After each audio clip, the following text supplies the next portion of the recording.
ውድ የኢትዮጵያ ልጆች እኔ ከተወለድኩበት ጊዜ ጀምሮ ከ14,000 በላይ መጽሐፍ አንብቤያለሁ። ለእናንተ ግን ውሸት ሊመስላችሁ ይችላል፣ አታምኑኝም ማለት ነው። ግን እውነት ውሸት በጣም ነው የሚያስጠላ። ምን ያስቃል? ግሻታ ውሸት ሰምተህ አታውቅም እንዴ? እና እኔ የፊልም አክተር ነኝ። በአማርኛ ነው ፊልም የምሰራው። ዘንድሮ 33 ዓመቴ ነው። ጌታቸው ይባላል። በቅጽል ስሙ ባቡጂ። እድሜው 33 ዓመት ነው። ከ14,000 በላይ መጽሐፍ አንብቤያለሁ ይላል። ከ20 በላይ መጽሐፍ ተተርጉሟል። ከ60 በላይ ፊልም ሰርቷል። አቤት እናንተ እኮ ታዋቂ ሰዎች ናቸው። እኔ ያልገባኝ ነገር ውሸታችሁ ነው። ግን እስቲ እኔ አንድ ጥያቄ አለኝ። ኢትዮጵያ ውስጥ ማለት በአማርኛ ብቻ የተጻፈ መጽሐፍ አንድ ላይ 14,000 ይሆናል እንዴ ብዛት? ወይስ ጌታቸው ትግርኛ፣ ኦሮምኛ፣ አማርኛ፣ ሶማሊኛ፣ ምንኛ፣ አገርኛ ይችላል ነው? እናንተ ውሸታችሁን ቀጥሉበት። በእንደዚህ ከቀጠለማ የዶክተር ራሱ አላማ እንደዚህ ከሆነማ ዶክተር አብይ ራሱ አይታመንም። ይሁንጋው እኔ እስቲ በኦሮምኛ ልቀጥል። አሸማ ሁርዶፍታ ኪንግ ጫላከም ፈያኪንሰን በቀፈያታታ ዋንቲ ተኮ ባይ መሲ አርሳ ባይ መሲቲ ቶላ ባይ መሲ ገመቺሳ ባይ መሲ ሙፈቺሳ ሜ ሀቀባን ለማንቱ ቀበዲ ፌጅራ namoonni makallatti keenyaatti dhuftan caalaan jedhama. Chaanalii kana faaratan subscribe godhaa. Maatii keenyatti dabalama. Sana malees viidiyoo kana like godhaa. Na jajjabeessanis ni jedhaa. Waan lamaan tokkoon qabadhee dhufe maali innis mucaa amma isin sooshaal miidiyaa kana irra wanti lachanuu akkasitti oliif gadi deemaa jira. Mucaa isaa fiilmii Amaariffaan hojjetu isaa matsaafa 10,000 ol dubbise jechuudha. Fi waa'ee isaatii fi waa'ee intala sabboontu tokko waan Facebook irratti deemu waan xiqqoo nama dabbaru wayitan xiqqoo dubbachuu barbaade. Kanaaf na duuka bu'a. Viidiyoo kana hanga dhumaa ilaala.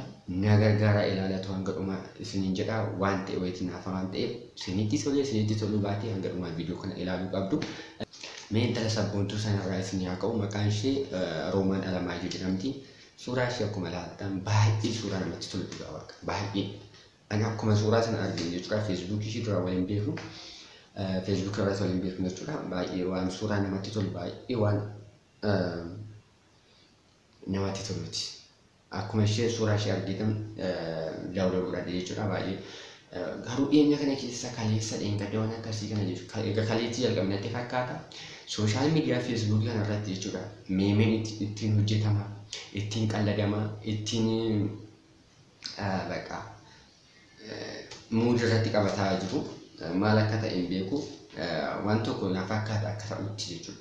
Akkan suuraa kana ilaalu intalli kun kana dura artist Jaafar Yusuf qanii dhibamee mana yaalaa turetti jechuudha. Akkasitti gargaaraa turte, baay'ee gargaaraa turte. Intala sabboontummaa ofiitti amantuudha. Intala baay'ee sabboontuudha. Sababni amma garuu akka miidiyaa Facebook kanarra deemutti jechuudha. Harma ishee mul'iftee suuraa kaatee isa jedhudha.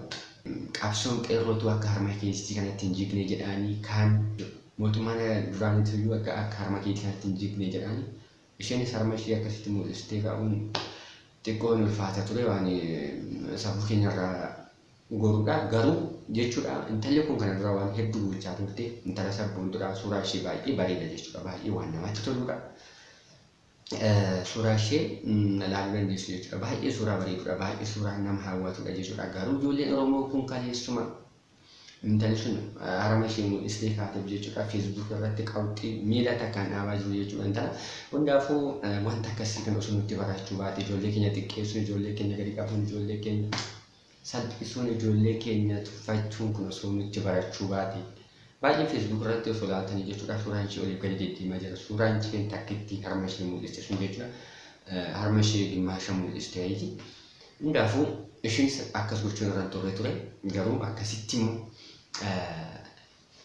aqawwatuun kun jechuudha. Osoo silaa namni itti dhiyaatee gorsee kana dura intalli kun suuroodhumaan gadhiiste malee wanti afaan hin dubbatte hin jiru, wanti afaan hin balleessite hin jiru jechuudha. Kanaafuu baay'ee salphisaa jiruuni, baay'ee kuni wanta nurraan eegamedha, wanta safuu keenya cabsuudha, wanta aadaa keenya tuquudha, wanta jedhanii otoo gorsanii isa hundaayyuu dhiisanii maddiitti qabanii jechuudha. Salphisuu, arrabsuu, maal gochuu ittiin qoosuu kun waan dabbaruudha, wanta baay'ee namatti hin tolledha. Isa argitan waama kana jechuu barbaade jechuudha. Inni lammataa malee inni mucaan Geetaachoo yookiin immoo Baabujii jedhamu kun guyyaa kaleessaa viidiyoo interviyuu godhamee jechuudha. Kitaaba 14,000 dubbisee erga dhaladhe. Umriin kee waggaa 38. Nama kana nan beeka jechuun fiilmii hojjeta. Namoonni hedduun keessan fiilmii irratti hin beektu jedhee yaada. Baay'ee waan nama salphachiisudha dhugaa warri. Bifa kanaan immoo warri uummata biraatti beekamtii akkasii qaban, warri uummata biraatti fudhatamummaa akkasii qaban guyyaa soban, guyyaa waan akkasii kana dubbatan, guyyaa waan gaddeebi'aa kana dubbatan jechuudha. Uummanni mootummaa biyyi nuyi shakkan dhugaa rabbii bifa kanaan jechuudha. Waan nama shakkisiisudha hundaafuu dubbiin isaa baay'ee natti tole. Ijoolleen shamarree hedduun isaanii jechuudha. Keessattuu ijoolleen fiilmii hojjetan kun yeroo baay'ee wanta irra deddeebi'ee dubbatamu jechuudha. Umriin kee meeqa yoo jedhamu 19 irratti shidhee natti fakkaata. Xiqqaas guddaas maalis yoo gaafatan ijoolleen kun 19 jedha. Kun immoo har'aa isin dhiirotaan dhufeete kitaaba 10,000 dubbise. 10,000 jechuun xiqqaadha biyyan dhugaa akka kiyyatti jechuudha. 10,000 luukiin ishee jechuudha. Luukii 10,000 lakkaa'atu isin jedhanii hagam akka ol kaatu tilmaamuun nama dhibu. 10,000 jechuun waan xiqqaa miti, 4,000 miti. 4,000 miti, 4,000 otoo ta'e haga wachaarii kiyya. Baay'ee waan guddaadha, baay'ee waan fokkisa dhugaa rabbii, wanta nama guddaa irraa eegame, wanta nama uummata biraatti beekamtii qabu irraa hin beekamne dubbate jechuudha. Namni kun umrii gar tokko umriin isaa 93. Inni kitaabni inni dubbise kitaaba 10,000. Guyyaatti kitaaba tokko osoo dubbise jechuudha. Kitaaba tokkotti reegame guyyaatti tokkotti kitaaba tokko yoo dubbise kitaabni inni dubbisu luukii takka wayii ta'e inni haala garuu kitaaba tokko yoo dubbise jechuudha. Akkuma dhalatee lafa bu'eeti guyyaatti kitaaba tokko yoo dubbise haga sanaan dhufu jechuudha. Egaa hordoftoota koo viidiyoo kana refresh akka taatan abdiin qaba. Viidiyoo biraatiin immoo hanga dhufutti nagaan naaf tura. Isinan jaalladha. Bye.